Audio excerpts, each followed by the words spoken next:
हमारे साथ राम मोहन मीना जी हैं। राम मोहन जी, सबसे पहला सवाल आपसे यही है कि अगर मुरादाबाद की बात करें तो रेत माफियाओं का जो नेक्सस है वो अभी किस हद तक तोड़ा जा चुका है?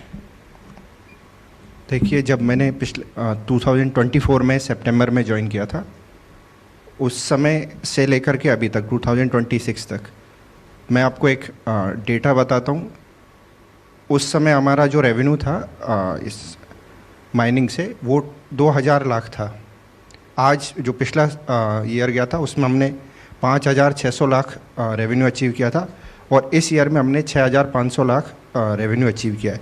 तो हमने बेसिकली उस नेक्सस को ना सिर्फ तोड़ा है, उसको पॉजिटिवली जो गवर्नमेंट को रेवेन्यू आना चाहिए था, जिसका लीकेज हो रहा था, उसमें 200% से ज़्यादा बढ़ोतरी की है। और इसको करने के लिए हमने बेसिकली जो भी जगह थी जहाँ से लीकेज होता था, हमारे यहाँ बेसिकली हमारा ज़िला बॉर्डर लगाता है स्टेट का, तो वहाँ बहुत सारे व्हीकल्स यहाँ से ट्रांजिट करते हैं। उनको चेक करना, उनको रोकना और उन पर कंटिन्यूस मॉनिटरिंग करना, ये बेसिकली एक सिंगल डे का कोई काम नहीं था, एक कंटिन्यूस काम था। जहाँ हमारी टीम्स ने, जो मेरे पास जो रेवेन्यू की टीम्स थी, उन्होंने दिन रात इस पे काम किया। फाइनली हम लोग उसको रोक पाए और ये टारगेट अचीव कर पाए हैं। राम मोहन जी, अगर मुरादाबाद शहर की बात करें तो क्या जो चैलेंजेस है, क्योंकि देखिए हर शहर का अपना एक कलेवर होता है, एक फ्लेवर होता है, मुरादाबाद की अगर बात करें तो यहाँ पर काम करने को लेकर जो चुनौतियाँ क्या सामने आती हैं?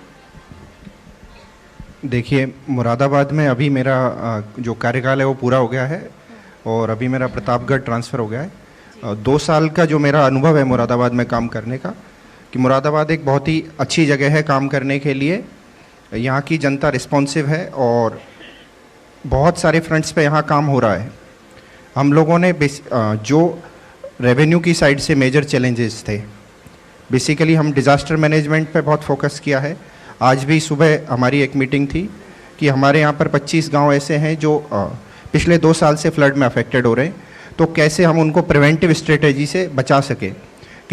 तो आज हमने उसमें डिसीजंस किए हैं कि जिससे हमारे 25 से ज़्यादा गांव, उनमें इस बार बाढ़ नहीं आएगी।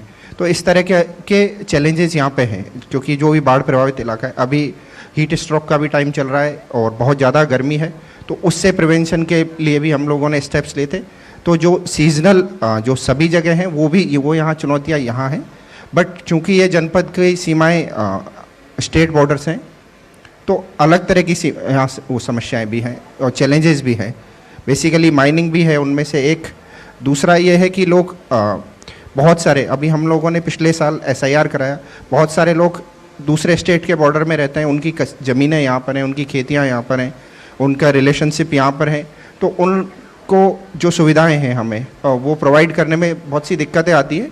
बट जैसे जैसे हम लोग आगे बढ़ रहे हैं, कमिश्नर सर ने भी कहा था कि जो सुविधाओं की डिलीवरी है वो इतना स्मूथ हो गई है कि हम लोगों ने अभी 7 दिन में जो भी उन्हें कोई भी सुविधा हमसे चाहिए, मिनिमम पीरियड हो गया है, मैक्सिमम हम लोग 7 डेज़ में उसको डिलीवर कर देते हैं। और यदि डिलीवर नहीं कर पाते तो वो फ्लैग होने लग जाता है। हम उसमें उनको हाईलाइट भी करते हैं कि आपका ये इशू है, तो हमें ये कहा गया है कि आप उसको करेक्ट करवाइए। अगर कोई इशू है तो आपको उसको बता के छोड़ना नहीं है, उसको करेक्ट करवा करके फिर से सर्विसेज को डिलीवर करना है। तो यही यहाँ के मेजर चैलेंजेस रहे हैं। बहुत बहुत धन्यवाद आप तीनों का हमारे साथ जुड़ने के लिए, बहुत बहुत धन्यवाद। तो ट्रिलियन ट्रैकर में मुरादाबाद जिले से बस इतना ही। अगली बार यूपी के किसी नए जिले में आपसे फिर से मुलाकात होगी।